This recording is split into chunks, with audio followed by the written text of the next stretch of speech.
Hi friends, welcome to my channel. ఇక దర్శన్ శరణ్య అయితే హాల్లో కూర్చుని ఇక లెక్కలు అవి చూసుకుంటూ ఉంటారు ల్యాప్టాప్లో. ఇక పక్కనే ఆనంద కూడా ఉంటుంది. ఇక అప్పుడే అక్కడికి దామిని అయితే వస్తుంది.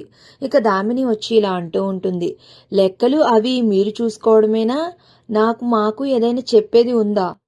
ఇక నుంచి లెక్కల గురించి, డబ్బుల గురించి, కలెక్షన్స్ గురించి, డిపాజిట్ల గురించి అన్నీ నేను తెలుసుకోవాలి అనుకుంటున్నాను.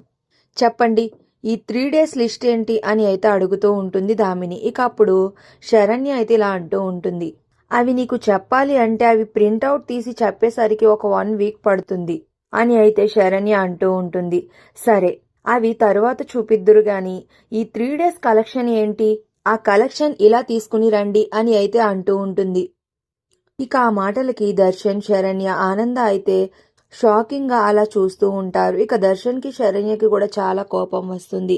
కానీ గొడవను పెంచే ఉద్దేశం లేక సైలెంట్ గా ఉండిపోతారు. ఇక అప్పుడు ఆనంద, అమ్మా శరణ్య, ఈ 3 days కలెక్షన్ డబ్బు తీసుకుని వచ్చి దామినికి ఇవ్వి, దామిని జాగ్రత్త పెడుతుంది అని అయితే చెప్తూ ఉంటుంది. సరే అత్తయ్య గారు అని వెళ్ళి ఒక చిన్న సూట్ కేసులో అయితే డబ్బు పెట్టి ఇక అది తీసుకుని వచ్చి శరణ్య అయితే దామినికి ఇస్తుంది. ఇక దామిని ఓపెన్ చేసి లోపలున్న డబ్బుని చూసి చాలా సంతోషపడిపోతూ ఇక దాన్ని తీసుకుని వెళ్ళి ఇక తన రూమ్లో కబోర్డ్లో అయితే ఆ బ్రీట్ కేస్ అయితే పెట్టేసి ఇక తాళాలు తన చేతిలో పెట్టుకుని చూసుకుంటూ సంతోషంగా ఇక అక్కడి నుంచి అయితే వెళ్ళిపోతుంది.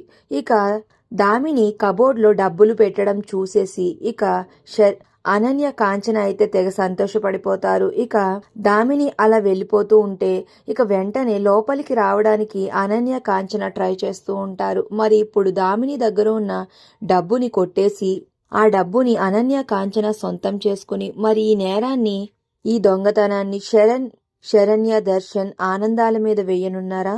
మళ్ళీ దామిని ఇంట్లో ఏం గొడవ సృష్టించనుంది అనేది నెక్స్ట్ రివ్యూస్ లో తెలుసుకుందాం. వీడియో నచ్చితే ప్లీజ్ సబ్స్క్రైబ్.